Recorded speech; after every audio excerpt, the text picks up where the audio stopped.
Renungan Harian Katolik, Minggu 7 Agustus 2022. Menghormati kasih Allah. Janji Allah pasti ditepati. Makin banyak diberi kepercayaan, makin besar tanggung jawab. Bacaan pertama. Bacaan dari Kitab Kebijaksanaan. Malam pembebasan telah diberitahukan lebih dahulu kepada nenek moyang kami, supaya mereka benar-benar insaf akan sumpah yang mereka percayai dan menjadi berbesar hati. Maka inilah yang menjadi harapan umatmu, yakni keselamatan orang benar dan kebinasaan para musuh. Sebab dengan satu tindakan yang sama, engkau telah menghukum para lawan dan serentak memuliakan kami, setelah kami kau panggil kepadamu. Diam-diam anak-anak suci dari orang yang baik mempersembahkan kurban, dan dengan sehati mereka membebankan kepada dirinya kewajiban ilahi ini. Orang-orang suci akan sama-sama ambil bagian, baik dalam hal-hal yang baik maupun dalam bahaya. Dan dalam pada itu, mereka sudah mulai mendengungkan lagu-lagu pujian para leluhur. Demikianlah sabda Tuhan. Syukur kepada Allah. Bacaan kedua. Bacaan dari surat kepada orang Ibrani. Saudara-saudara, iman adalah dasar dari segala yang kita harapkan dan bukti dari segala yang tidak kita lihat. Sebab oleh imanlah telah diberikan kesaksian kepada nenek moyang kita. Karena iman, Abraham taat ketika ia dipanggil untuk berangkat ke negeri yang akan diterimanya menjadi milik pusakanya. Ia berangkat tanpa mengetahui tempat yang ia tuju. Karena iman, ia diam di tanah yang dijanjikan itu, seolah-olah di suatu tanah asing. Dan di situ ia tinggal di kemah dengan Ishak dan Yakub, yang turut menjadi ahli waris janji yang satu itu. Sebab ia menanti-nantikan kota yang beralas kokoh, yang direncanakan dan dibangun oleh Allah sendiri. Karena iman pula, Abraham dan Sarah beroleh kekuatan untuk menurunkan anak cucu, walaupun usianya sudah lewat, karena ia yakin bahwa Dia yang memberikan janji itu setia. Itulah sebabnya, dari satu orang yang malahan telah mati pucuk, terpancar keturunan besar, seperti bintang di langit dan seperti pasir di tepi laut, yang tidak terhitung banyaknya. Dalam iman, mereka semua ini telah mati sebagai orang yang tidak memperoleh apa yang dijanjikan itu, tetapi hanya dari jauh mereka melihatnya. Mereka melambai-lambai kepadanya dan mengakui bahwa mereka adalah orang asing dan pendatang di bumi ini.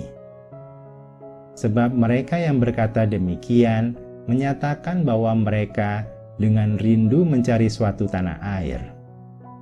Andai kata dalam hal itu mereka ingat akan tanah asal yang telah mereka tinggalkan, maka mereka cukup mempunyai kesempatan untuk pulang ke situ. Tetapi yang mereka rindukan adalah tanah air yang lebih baik, yaitu tanah air surgawi. Sebab itu, Allah tidak malu disebut Allah mereka, karena Ia mempersiapkan sebuah kota bagi mereka. Karena iman, Abraham mempersembahkan Ishak, tak kala ia dicobai. Ia yang telah menerima janji itu rela mempersembahkan anaknya yang tunggal, walaupun kepadanya telah dikatakan, keturunan yang berasal dari Ishaklah yang akan disebut keturunanmu. Abraham percaya bahwa Allah berkuasa membangkitkan orang sekalipun mereka sudah mati. Dan dari sana ia seakan-akan telah menerimanya kembali. Demikianlah sabda Tuhan. Syukur kepada Allah. Bacaan Injil. Inilah Injil suci menurut Lukas. Sekali peristiwa, berkatalah Yesus kepada murid-muridnya, "Janganlah takut, hai kamu kawanan kecil, karena Bapamu telah berkenan memberikan kamu kerajaannya. Jualah segala milikmu dan berikanlah sedekah.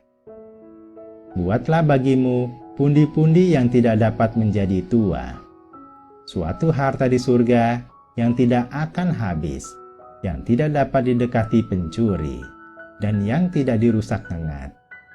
Karena di mana hartamu berada, di situ juga hatimu berada. Hendaklah pinggangmu tetap berikat, dan pelitamu tetap menyala. Hendaklah kamu seperti orang yang menanti-nantikan tuannya pulang dari pesta nikah, supaya jika tuannya itu datang dan mengetuk pintu, segera dapat dibukakan pintu. Berbahagialah hamba yang didapati tuannya berjaga ketika ia datang. Aku berkata kepadamu, sesungguhnya ia akan mengikat pinggangnya dan mempersilahkan mereka duduk makan, dan ia akan datang melayani mereka.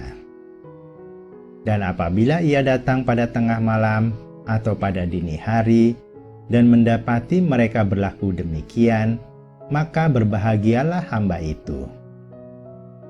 Tetapi camkanlah ini baik-baik.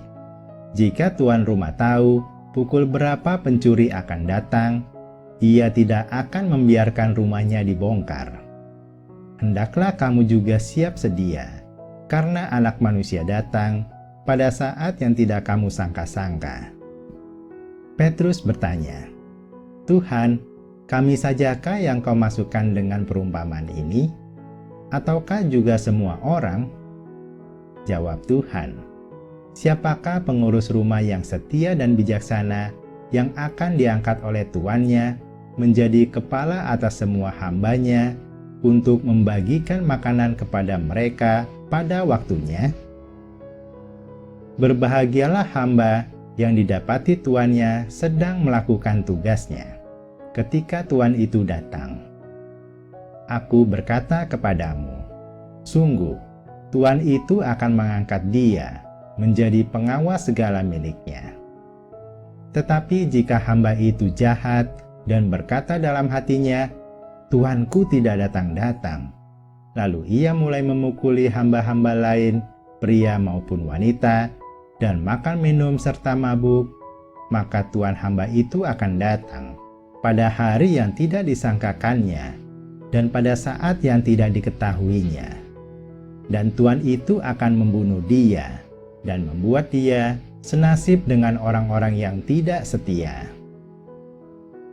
Hamba yang tahu akan kehendak tuannya, tetapi tidak mengadakan persiapan atau tidak melakukan apa yang dikehendaki tuannya, ia akan menerima banyak pukulan. Tetapi barang siapa tidak tahu akan kehendak tuannya dan melakukan apa yang harus mendatangkan pukulan, ia akan menerima sedikit pukulan. Barang siapa diberi banyak, banyak pula dituntut daripadanya. Dan barang siapa dipercaya banyak, lebih banyak lagi dituntut daripadanya. Demikianlah sabda Tuhan. Terpujilah Kristus.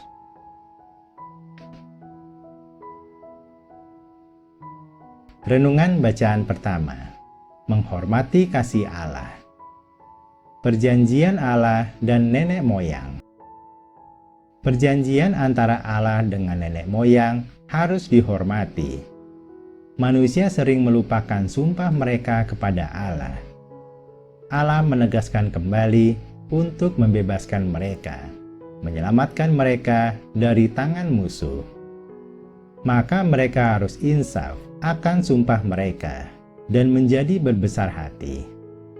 Mereka bersama-sama mengambil bagian baik dalam hal-hal yang baik maupun dalam bahaya, mematuhi perintah Allah dan memuji nama Allah. Tegas menolak dosa. Allah ingin relasi kita dengannya selalu terjaga harmonis, dan dosa adalah penghalang terbesar. Maka kita tidak boleh mentoleransi dosa sekecil apapun. Jangan pernah berpikir, segitu saja, tidak apa-apa. Karena akan menjadi kebiasaan buruk dan makin menumpuk dosanya. Jika sudah demikian, akan sangat sulit memperbaikinya. Kita sudah mendapat begitu banyak kasih Allah, seperti kesehatan, keluarga, rezeki baik, dan kebahagiaan. Kita harus menghormati kasih Allah itu dengan tegas menolak dosa. Renungan bacaan kedua. Janji Allah pasti ditepati. Abraham bapa orang beriman. Tidak heran kalau Abraham disebut bapa kaum beriman. Ia tekun menantikan penggenapan janji Allah, walaupun kapan dan seperti apa realisasi janji itu tidak jelas. Ia menaati perintah Allah untuk pergi meninggalkan negeri leluhurnya dan tinggal di tempat asing. Kunci iman Abraham adalah ia percaya kepada kesetiaan Allah, Sang Pemberi janji. Kepercayaan penuh ditunjukkannya dengan tidak ragu sedikit pun akan janji Allah mengenai ahli waris kandungnya. Padahal secara biologis, ia dan istrinya tidak mungkin lagi menurunkan keturunan. Iman Abraham sungguh teruji. Iman kita kepada janji Allah. Menantikan penggenapan suatu janji adalah pekerjaan yang sulit. Apalagi ketika penggenapan janji yang kita tunggu itu tidak kunjung terjadi. Satu-satunya yang memampukan kita bertahan dalam penantian itu adalah jika kita kenal dan percaya penuh kepada pihak yang berjanji. Sayangnya janji manusia sering diingkari. Kepada siapa lagi kita dapat percaya sepenuhnya selain kepada Allah? Belajar dari Abraham, kita mengandalkan iman yang disandarkan hanya kepada Allah yang setia memenuhi janjinya. Kini kita telah menyaksikan melalui Alkitab penggenapan janji-janji Allah bagi mereka satu persatu terwujud. Apakah kita masih meragukan kesetiaan janji Allah? Renungan bacaan Injil. Makin banyak diberi kepercayaan, makin besar tanggung jawab. Hamba setia. Hamba yang setia dan bertanggung jawab selalu menjalankan tugasnya dengan baik, walaupun tuannya sedang pergi. Ia akan siap sedia melayani tuannya, kapanpun tuannya kembali pulang. Tuannya kelak akan mengangkat dia menjadi pengawas segala miliknya. Dia layak diberi kepercayaan tertinggi. Hamba buruk. Sebaliknya, hamba yang buruk, jika tuannya sedang pergi, ia mulai mengabaikan tugasnya, bahkan bersikap semena-mena kepada hamba lainnya. Tuannya kelak akan menghukum dia dengan sangat keras, karena sudah diberi kepercayaan, sudah tahu apa yang harus dilakukan, namun mengabaikan itu semua. Hamba bodoh. Ada juga hamba bodoh yang tidak tahu akan kehendak tuannya, karena mungkin belum diberitahu. Jika dia mengabaikan tugas yang seharusnya dia lakukan, dia tetap mendapat hukuman, namun lebih sedikit. Kalau kita ranking, urutannya adalah hamba setia, hamba bodoh, dan terakhir hamba buruk. Maukah kita menjadi hamba setia? Semua orang Katolik kemungkinan besar pernah mendengar firman Tuhan, setidaknya melalui Injil. Jadi kemungkinan besar kita bukan golongan hamba bodoh yang belum pernah mendengar firman Tuhan. Firman Tuhan adalah bentuk kepercayaan yang Tuhan berikan kepada kita, yang harus kita laksanakan dengan sungguh-sungguh untuk keselamatan dan kehidupan kita yang baik dan damai. Jadi maukah kita menjadi hamba yang setia? Marilah kita renungkan. Sudahkah kita membaca kitab suci setiap hari dan sungguh-sungguh melakukannya? Dalam peran kita sehari-hari, apakah kita sudah konsisten bertanggung jawab? Apakah kita tetap setia walaupun tidak diawasi? Apakah kita sudah layak diberi kepercayaan yang lebih besar lagi? Atau belum layak karena kadang masih mengabaikan tanggung jawab? Marilah kita berdoa. Ya Tuhan, hanya kepadamu-lah kami dapat menaruh harapan. Kami percaya semua janji kasih-Mu pasti ditepati. Kami mau menghormati kasih-Mu dengan tegas menolak dosa. Kami akan berusaha konsisten bertanggung jawab sehingga kami layak diberikan kepercayaan yang lebih besar lagi, baik kepercayaan dari-Mu maupun dari orang lain. Amin.